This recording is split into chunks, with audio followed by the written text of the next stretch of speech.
So we'll go ahead and get started. Good morning, and thanks for everyone that's joined us. I'm Lindsay Kaumeheiwa, and I'm a social worker with the VA Homeless Program. I'll be the host for today. So I'm going to introduce our panelists. First, we have Dr. David G. Brown. He's the director of Indo-China Area Behavioral Health, Defense Health Agency. And then we have Sequoia Carr-Brown. She's an international performance artist and founder of collaborative creative arts and education company, StRaNgE FrUiT XPrEsS.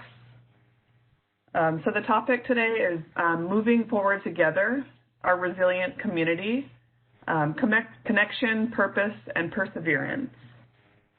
Our session today will be recorded and it will be made available at a later date for viewing. For questions and answers, there's a Q&A box on your far right corner where you can type any questions that you may have, and panelists will address these questions at the end of the presentation. So we'll get started. Thank you so much, Lindsay. First of all, to start with a handful of your typical government disclaimers and caveats and qualifiers. So the presentation that you're about to hear from me as a DoD employee is not as a DoD employee. This is as a private citizen. So the opinions expressed are mine and not the government's. That said, I will be highlighting a couple of lessons learned and improvements seen or witnessed, and just some insights. And this is not instructing folks on how to create an art therapy program that's compliant with what the Army has been using. This is more insights and opportunities to, lunch is coming up, to look at this as like ingredients for a meal or things you might want to take from a buffet of what we might be able to do in our state to assist ourselves, in part to limit some of the homelessness and some potential remedies. This is not a cure-all. I am, as was stated earlier, with Department of Defense for years, was with the Army. So my approach is much more in the prevention realm. When we see active duty folks and treat them, they are not homeless. They are employed by the government. When they transition out, depending upon the success of one's transition, they may or may not end up in that category. So this is some lessons learned to try to remedy that, the failed transitions. Now, that said, I do want to go over a couple little words that you'll see, some acronyms and stuff, before I get into the first slide. One, I want to describe a position I was in prior to being here. Previous was I was at the Pentagon, and I was the lead for all reintegration recovery care. That means people who come back from deployment, Army, Navy, Air Force, Marines, all answered up to me through the channels to my office. I shared with Secretary Gates how well people were reintegrating post-deployment. Those folks who are not going to remain in service, I then also would brief Secretary Shinseki. Gates was Office Secretary of Defense, and Shinseki was the VA. So at one point I had a point of contact in all 4,187 counties and could tell folks from the VA or different states, hey, here's the number of people that are coming back post-deployment from either active duty guard or reserve so that they could prepare. Now, that said, I remember hearing someone speak in D.C. about the prison system, and this was a dentist, and I thought, why is this guy speaking at a Wounded Warrior Forum? And what was interesting is he had described the way that folks clear and transition out of the prison system, and they get a voucher that puts them at the front of the line for special housing in major cities, Chicago, Philly, New York, places that, government housing, places that oftentimes might be referred to as the projects. But they get a voucher that puts them at the front of the line. And I remember hearing about a case of a lady who left active duty. I don't know if she was a Marine or Army, but within a few weeks of leaving active duty, she was homeless just on the outskirts of Central Park and was a single parent. And this was highlighted by this individual who was a veteran who was working dental care in the prison systems and said, come on, folks, we can do better. That was 2010, 2011 timeframe. And since then, we have done much better. But could we say that there's a percentage of people who failed to transition successfully who might be part of that problem from a decade ago? I don't think that's a stretch, but we are doing much better at that. So that said, let me get into my talk here. And now I'm going to bring some of you, I don't know who are clinicians there, who are not, but you're going to be getting a little splash course here on Psychology 101. So let's go back to undergrad. It doesn't mean put gum in your mouth and put your feet up on your table, but please relax and bear with me. So the drawings you see on the left came from a patient I had in Germany who, when I asked them to do a house treat person, this projective technique, this is what I received from this individual, which was tremendously insightful and extremely skilled and gifted. I revisit this because in 2017, Miss Pence, the second lady, was coming to visit Hawaii. And we got a call from leadership in D.C. and said, hey, the second lady's coming out. What do we have for art therapy? What are we doing for art therapy? She fancies herself as an artist. She came from a background of art, doing watercolors, and wants to know what we're doing for our service members. So we looked within our region at the time. At the time, I was with Army's Regional Health Command, Pacific Regional Health Command, which covers 52% of the globe. And we looked to see what we're doing here. We also looked within other regions of the Army and throughout DOD to see who's doing what. And you can see in policies there, we've got some stuff from National Intrepid Center of Excellence. I spent some time with those folks back in 2010-11, and I'll be citing some work from them in my talk. We looked into a variety of things and did a quick lit search because we only had like a 2-day heads up. I think not much for prep because it was one of those, you know, they for security reasons can't advertise too far in advance. But what we did discover is, as you see down there, applications, National Intrepid Center of Excellence had 36 art therapists at the time. Now, this was not too far post-election. And some of the discussion post-election was who had supported the president in the election in 2016, who did not. And there was some talk about might the National Endowment of the Arts be in jeopardy of having more support. Did they or did they not support the president? So it was really interesting to have an opportunity to speak with Ms. Pence and to share some insights. So from this, I'm going to go on to the next slide. Here you see Ms. Pence visiting us. She was up at Schofield Barracks touring the facility. I'll get in a little bit more detail on this painting and what this was.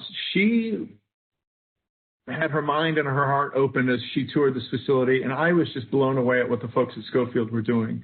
And I'll get into this painting here in a little bit, to inform you about National Endowment of the Arts. She, from being blown away, took quite the message back for us.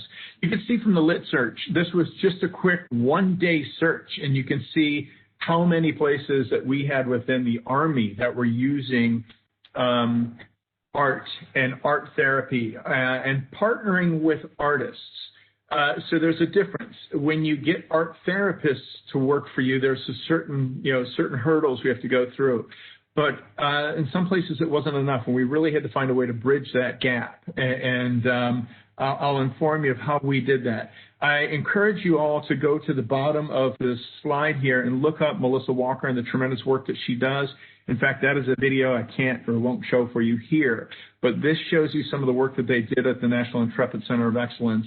And look this up. This is wonderful.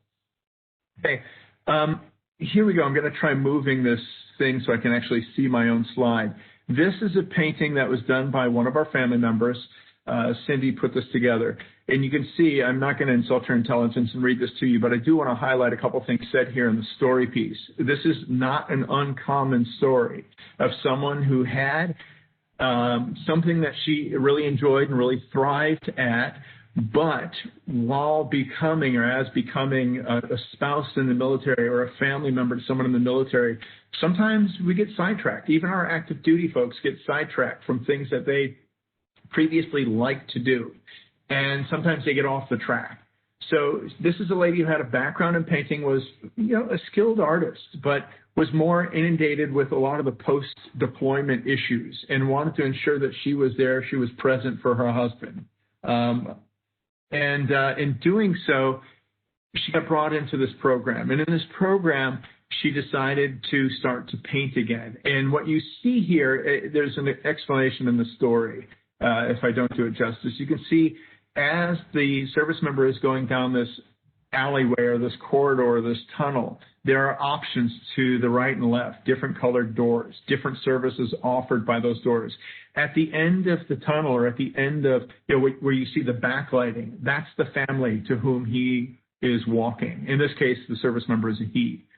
So this was something that was very insightful, that was used by the clinicians to help the therapeutic reliance or therapeutic relationship within the family and therapeutic alliance.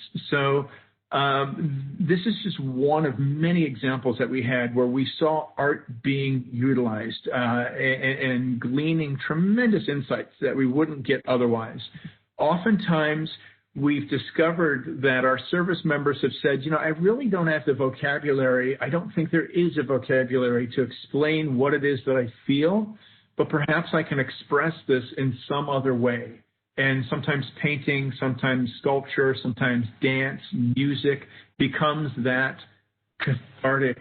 If you go to Freud's defense mechanisms, so one healthy mechanism is sublimation. Using the arts to get something out.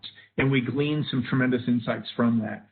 So a concern that we had, our presentation title, I should have explained at the beginning, Connection, Purpose, and Perseverance. We know that from suicide, the two most dangerous combinations is when someone feels as though they're a burden and they don't belong. When those two items come together, it's very critical that professional intervention is sought. So one thing that we kept hearing from folks who were really being moved through the arts was this renewed or regenerated sense of purpose and this sense of belongingness and this sense that they don't feel as though they're a burden. So it was a wonderful remedy to a very concerned entity that was existing within them. So that's something that we really wanted to highlight. At the time, what we had at Schofield also was a tremendous commander, and she was instrumental in really taking this holistic approach and taking guidance from what the Surgeon General had said at the time and really running with it and looking at a cultural shift from a healthcare system to a system of health and looking at many more items that incorporate the whole self. And this is stuff that we look at in behavioral health realm. Oftentimes we hear about thinking, feeling, and doing. What might be the primary mechanism or motivator for an individual? Are they a thinker? If so, are their thoughts irrational? And we look at, cognitive behavioral therapies and things like that. If they have one avenue of approach and it's stuck and they're primarily thinking, how do we engage them more in feeling or doing? And my co-presenter has an approach like that as well, but looking at more mind, body, and spirit and hearing from individuals with whom she's interacted that they disclose those three issues frequently. Mind you, there's a difference between the two of us, and I think it's very complementary. I am a clinical psychologist by trade. I see people who are referred to as clients or patients. Ms. Sequoia is an artist. She sees people as students or peers, fellow artists. So the relationship is slightly different. The journey has a lot of similarities. So from this holistic approach, we were looking at this also from what are we doing to incorporate the full spectrum of applications from behavioral health? What can we do to supplement some of what the Surgeon General at the time referred to as one's white space? White space is when you look at your daily calendar and you're filling stuff in. White space is where you have availability. And at the time, we were using some apps, and we could see that Monday through Friday, folks were booked. But on this mood tracker, people's moods dropped predominantly Saturday mornings. And they really had a lot of white space. They had a lot of free time. As we all know, boredom and lack of structure sometimes is a concern for relapse with drug and alcohol. It was also one of the times that we were noticing some of our more frequent suicidal ideations and reports were coming up, according to some of the apps that we were utilizing. So what we wanted to do is find how can we extend the therapeutic relationship beyond the office. And one of those ways was finding out what people like to do. Some people like sports, and they got back engaged in doing some sports, and they were doing stuff on their weekends, and they made sure that they had stuff booked out. Some people were musicians. Some people were artists. And again, we were looking at that. I've been overseas. I've been at this now. I just passed my 28-year mark, and 20 some of those years have been overseas. And an approach oftentimes when one is overseas is if family members, spouses or family members are not thriving, we have what's called ERD, early return of dependence. Once upon a time, the thought was, we didn't issue you those family members. So they would send family members back if they became an issue, if they became a burden, or if they became a problem. And frequently we would find then the service member didn't necessarily say, wow, you resolved all my issues. They kind of resolved problem issues that commands were having, but sometimes you'd see service members would flail. And we would discover later on we were really taking their backbone, their support, the spine of what really helped these people to thrive by returning them. So we were trying to come up with some options for what are some ways that we can help to rejuvenate family members and get them incorporated. So you see, around the time that when the second lady was coming on board, we reached out, we discovered that Fort Carson was really thriving with their application. And what we do is when we hire behavioral health providers, we have certain parameters in which we have to function, and that is you have a master's degree. If you're a social worker, you're licensed, you're certified in whatever it is that you're doing. Same with psychologists, you're licensed. Psychiatrists, you're board certified. You've gone to an APA-approved doctoral program or internships or residencies or things such as that was a measure that we had back when. That now has gone away, and what we're looking at is more of the licensure at the state levels. But what we couldn't do is we couldn't just go out and hire art therapists because it didn't fall within our purview. So what was the solution? Turns out National Endowment for the Arts was providing grants that would allow us to bring people on board to do work that we couldn't do, but we could partner with them.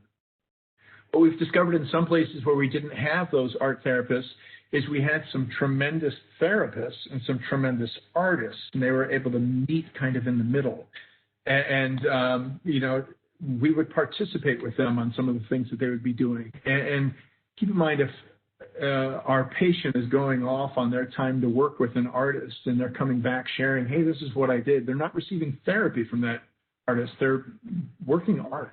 And we're taking some of those insights and incorporating that into their recovery. And that is not a slam on art therapists or the limitations. It's the fact that we sometimes don't have access to what we might need, and we find workarounds, and we ensure that we have safety procedures in place for those individuals. Another thing that we discovered then was not only working in sculptures and masks and other things, but music therapy. And we are, I know I was at a conference in Nashville that they claim that they are the music capital of the world. I'm from Chicago. I love blues and jazz. I would say Chicago is, but at the same time, I think Hawaii and Honolulu could make that argument. You go out to some of these musicians and, I've been approached by, I can't tell you how many people who've said, what can I do to help service members, family members, and their children, and veterans in their families? I'm not a clinician, but I'm a musician. I'm an artist. How can I help? So we wanted to see what can we do at the time when the Obamas were in office, Michelle Obama had a thing called Joining Forces. And it was, what can we do to partner and bring together key stakeholders and have more of a confluence of effort with our community partners. So from my time at the Pentagon and the previous White House, that was something I wanted to look to see, what can we do better here in Hawaii? And reaching out to some of our musicians became just instrumental. The Institute on Violence, Abuse, and Trauma was hosting a conference that became a virtual, I think it was scheduled in February or April of this year. They had some of the children who were survivors of the Marjorie Stoneman Douglas shootings in Florida. And two of the students who are now young adults who are coming out here, their approach toward recovery and health was through music. And we thought, wow, what a time to reach out to Henry Capono and say, you want to come up by and visit and go up on stage with these kids, with these young adults. So that was something we discovered as well then through music. Turns out the psychiatrist at the time, who was the director of psychological health at Schofield Barracks, was a ballroom dancer and a psychiatrist. I know that I treated a Navy SEAL, a retired Navy SEAL in Japan years ago, and he had some injuries that made him unable to have children. And his wife was always leaning on him to, I want to do ballroom dancing. And this guy, got around on crutches and thought, do I really want to do this? He begrudgingly did that and came back and gave me the biggest bear hug. This guy was massive and said, you brought more intimacy in our lives from, me going out doing ballroom dancing. This is the guy who's about 6'5", 285, and he loved it. So, sometimes we think, we generalize and stereotype our military folks, and they will knock down doors and barriers all the time to disprove some of these misnomers.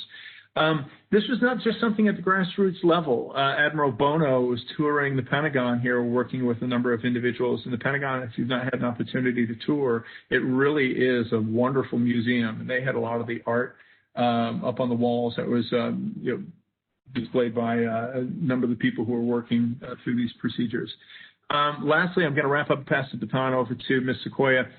What we did as a result of our work with the Second Lady, and something we were already doing was, and maybe some of you had attended this, we put together a conference that brought together folks from DOD, VA, local universities, hospitals, and had about 300 and some individuals participate. It was a 2-day event, a Thursday, Friday, all day, and we had 3 different rooms where there was a presenter every hour on the hour, and it was wonderful to see some of our artists and our therapists come together, and our community leaders and our policy leaders and legislature.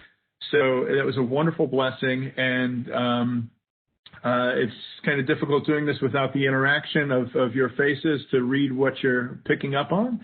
But I'm going to stop my presentation and take a step back. Hopefully I didn't do all that on mute. So, Ms. Sequoia, you are on mute currently. All right. You have to help. Now? Yes, ma'am. Mahalo, Dr. Brown, for explaining why the arts are an important tool to establishing connection, purpose, and perseverance in the healing arts.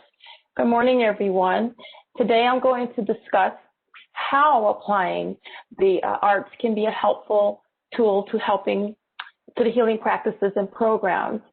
So first, allow me to establish that I am an artist and not a therapist.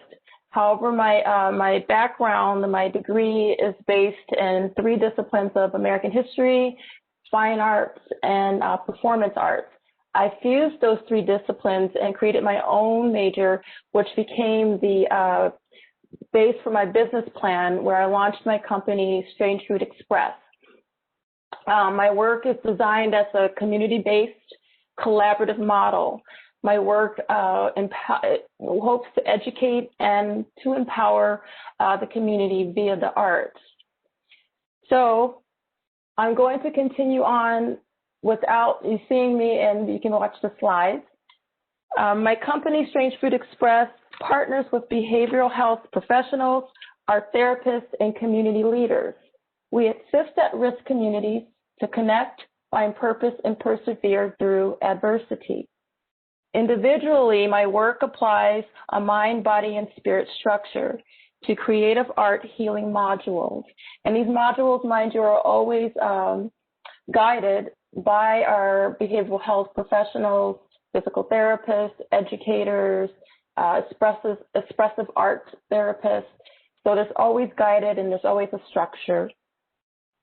Under the mind, in the first stage of these workshops and modules, we work on resiliency and adaptation. Then we come and move to the second stage of the body, where we explore kinesthetic flow and transformation. And lastly, once we get the body and the mind together, the spirit is able to foster authentic connections and groundedness as defined by the individual.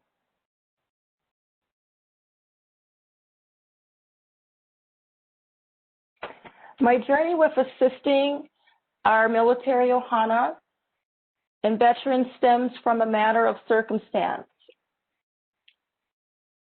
And over a course of 30 years, I've learned from the feedback of the collaborative projects and programs that the application of expressive arts can be healing for the mind, body, and spirit. In the mid-1990s, I was a university student and military wife stationed in Baumholder, Germany.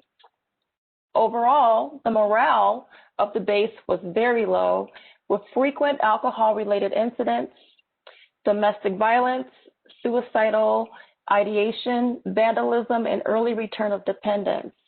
Our local residents at that time of Baumholder were fearful and weary of Americans. Examples, we'd see pub fighting, sometimes killings, lots of graffiti. Family members were very upset and were afraid to leave the base, as were the locals. They were afraid to allow Americans into their pubs or to join events and festivals.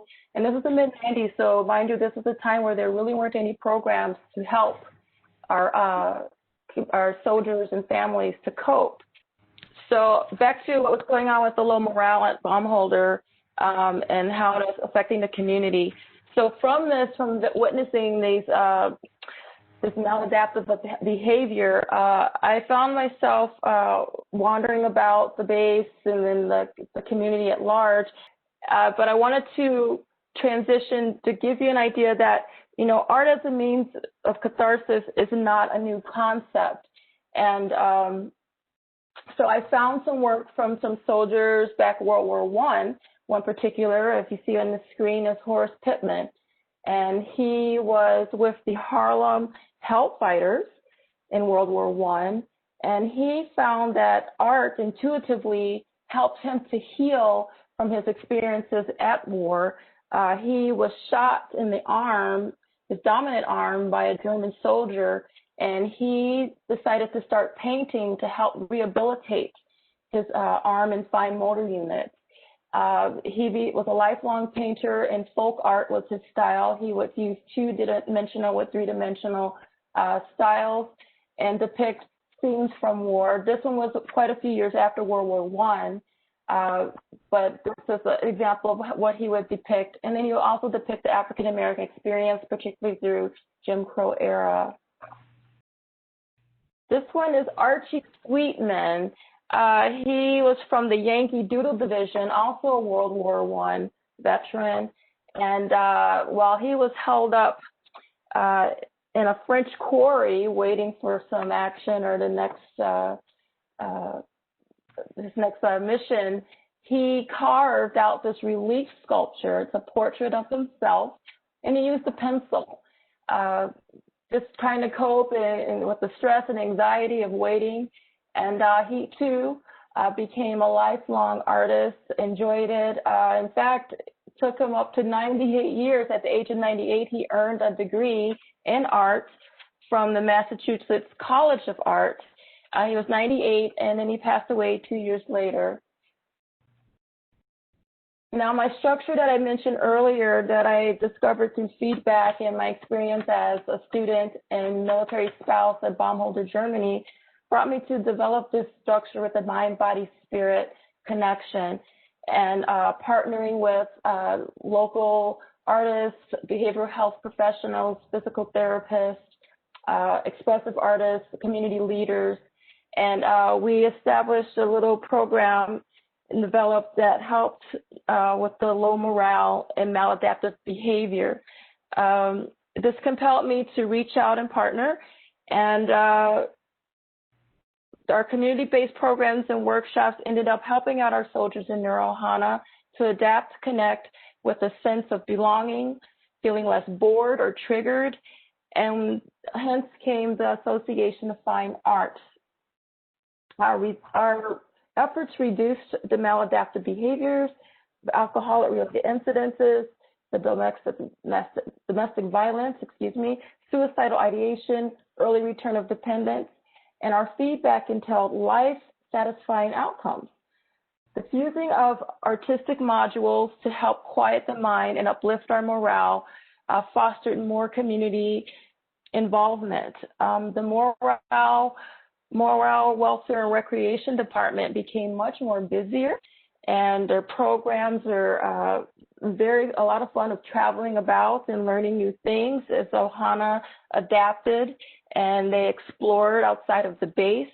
Locals became less fearful and weary of our soldiers and Americans attending their events and their pubs again.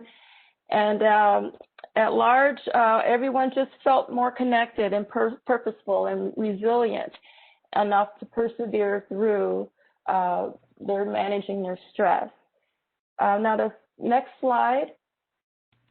This is featuring the Association of Fine Arts in Baumholders. This is 1997. The local newspaper and the Bürgermeister Volker Pace were very happy with the efforts that we had established with the community. The article, I will read the title just as it says, Zeit zum Traumen und Genießen, Ausstellung, Free Your Mind, Würde eröffnet, Bilder, Musik und Tanz werden präsentiert. So basically what they're saying is that it's time to dream and enjoy. There is an art installation called Free Your Mind that is opening with paintings, music, and dance. And it will be presented there in Baumholder. The highlighted little yellow is the little section where my name and a little cutie named Alicia presented dance shows for the production. To the right, you see the Association of Fine Arts. Some of our members, the gentleman in the beard was a social worker, an oil painter, and next to him is a soldier and his wife. He worked in surrealism. And then there were two local German residents who attended. They were into sculptural arts and poetry. Overall, we were awarded a building by the mayor of Baumholder to expand our program to a full community center. The base commander was very pleased with our work because we had helped to reduce a lot of anxiety and stress on the base.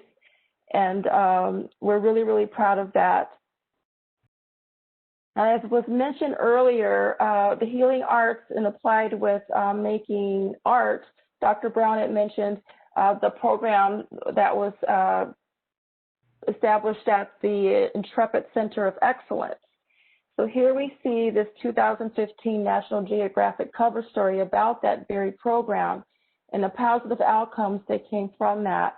On the cover, you see the Marine who expressed the feelings, what could not be expressed through the making of masks.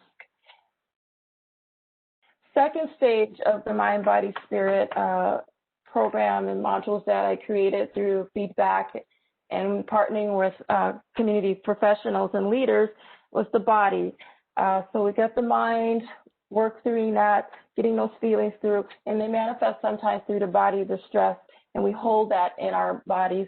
So through these guided modules with behavioral health professionals, physical therapists, expressive artists, and educators, we would engage in a kinesthetic exploration and thus to transform. We would explore personal body movements through mixed ability structures. Particularly, I was starting to get students who were wounded warriors. And so it was interesting to explore and help them to move through creative movement and developing their core and their pelvic regions, and just helping them learn how to move in a low-level position to gain some strength and some flexibility and express themselves if they needed or wanted to through a cathartic expression. I use two particular methods in this expression. It's called Gabriel Roth's 5 rhythms. Now, these rhythms are meant to put a participant in a state of being, and it's very important to have a guided behavioral health provider on site for this type of work. The 5 rhythms are flow, staccato, chaos, lyrical, and then ultimately stillness. This method is helpful in releasing and exploring through this guided method. And the movement can be transformative in releasing the stress and anxiety and rebuilding your physicality and blood flow. I also use the Lito Alessi's danceability method. I am certified in this method, and his approach is more about bringing all types of physicalities, bodies together to move and to explore. The modules allows participants to be mindful and connected in space and time. We find purpose through cathartic movements, again, getting into core and pelvic conditioning and flexibility. Through the creative dance principles, you develop a sense of well-being and connectedness. Now, after my experience working in Germany, I returned to Oahu, and I wanted to continue this work of exploring how you could use healing arts, and not just performing, but actually out there in the community and helping. So while I worked for community health and nursing at Schofield Barracks, I found an organization called Girl Fest Hawaii and the Safe Zone Foundation. With the help of then Governor Lingle, we created a collaborative creative arts kind of structure as a form of healing for at-risk communities, particularly our youth, LGBTQ plus, who were perhaps kicked out of their homes, became homeless, and we were finding a way to give them a safe space, a way to express themselves, dealing with that trauma. We also, I'm very proud to say, our first generation of Girl Fest Hawaii, we were able to make the sex trafficking industry move from, there was a sex tour organization going on, and it was a misdemeanor at the time. And through the help of Governor Lingle, we were able to move that up to actual felony. We're really proud to be able to do that because our at-risk youth who ended up out in the streets would be trafficked. So this is just an example of, again, extending my work. I did kind of ebb and flow back and forth. I returned overseas, this time to Japan. And I reached out to the community high schools, and I worked as an educator with the Kanagawa Board of Education.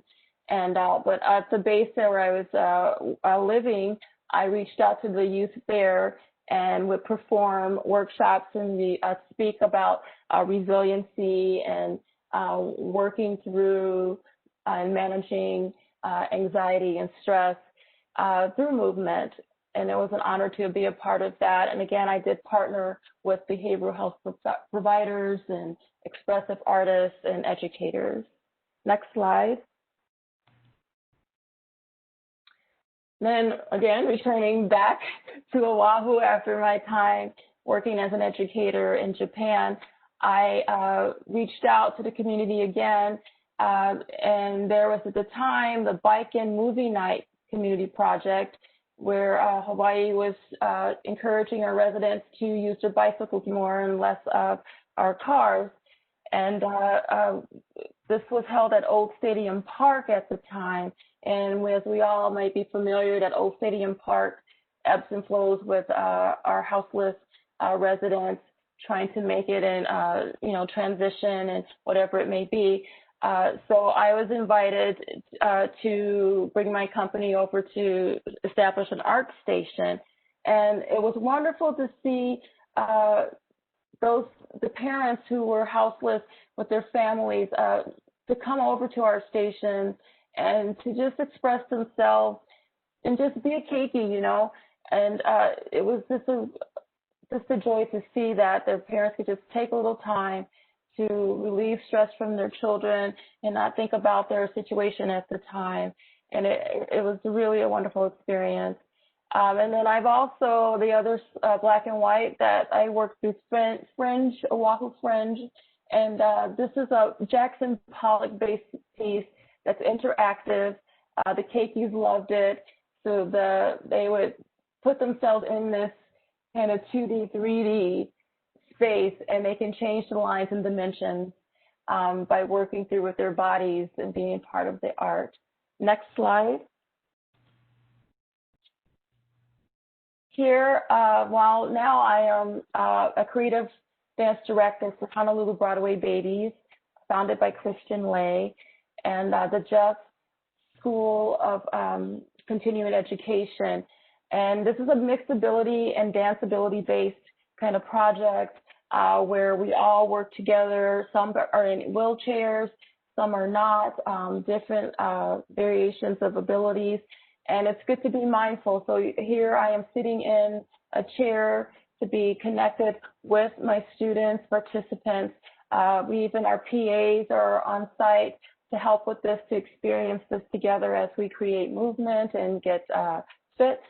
And all of this comes from the work 30 years ago, just happening to see the morale that on mom holder of the community and our wounded warriors, and taking all this work and partnering with the community to help establish a healing art. Next slide, please.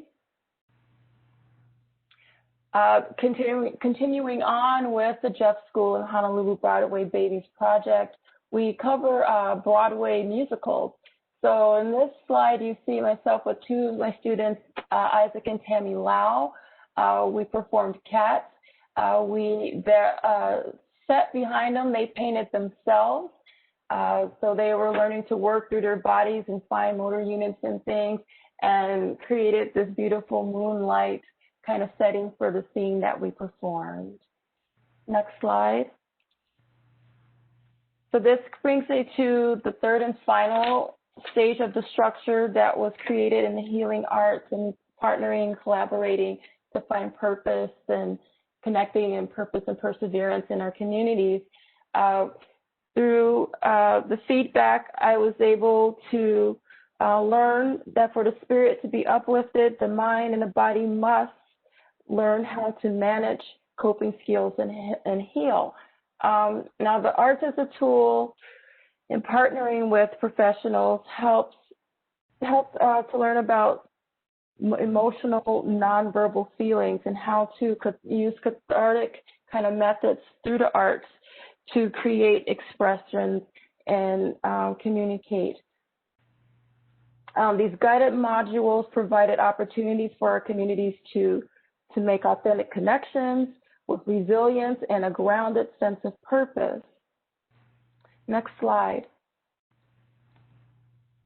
So speaking of that grounded sense of purpose and feeling connected, the work that I do as a creative dance director with Honolulu Broadway Babies and the Jeff Continuing Education School, our students, the Laos, Isaac and Tommy, Christian and myself, we ended up becoming winners of the 27 Hawaii Stars People with Extraordinary Abilities contest.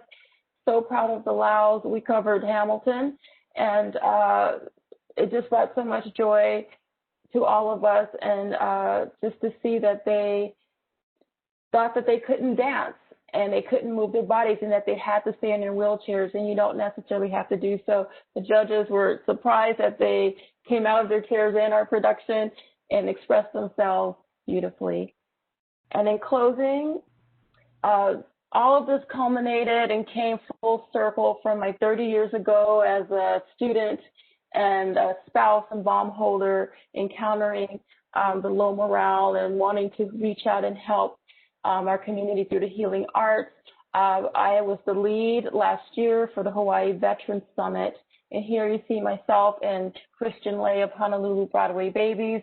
Some of the band members are also veterans, and we were the lead entertainment for the Hawaii Veterans Summit. That was an honor and a joy, and I hope to be able to do that again. So thank you so much for your time, and aloha to you all, and thank you for your service to those of you all who are soldiers and veterans. And if I'm not mistaken, Christian's husband is a retired Special Forces guy. Yes, he is. Lindsay, hey, are you going to come back and join us so we can be reassured by your smile? Thank you. Great job, Sequoia. Hey, little disclosure, a lot of times with military stuff, when you do things, they have a little going away for you. And one of the biggest ones I had 27 people who showed up, and they gave me all these awards and accolades and stuff. And it was really nice. And in speaking with Sequoia, she had 53 people in hers, and the mayor gave her a parade. I guess people like that stuff more than they like our stuff. So creativity is expressed in my signature, and that's about it. Well, thank you so much to Dr. David G. Brown and Sequoia Carr-Brown. That was a great presentation. If anybody has any questions or anything from either presenter, feel free to type it into the Q&A box. You might have left everybody speechless. I see some things down in chat is lit up. Is that where we go? I don't see, there's a Q&A box, but I don't see any questions at this time. Okay, got it. Okay. But anyway, thank you to all our attendees that have attended. In the chat box, I have pasted the link to go back to the conference webpage, and there you can find links to other panels as well as the closing plenary. So thank you very much for joining us. This was really fun, and I hope that everyone has a great day. Thanks. Thanks. Aloha. Aloha.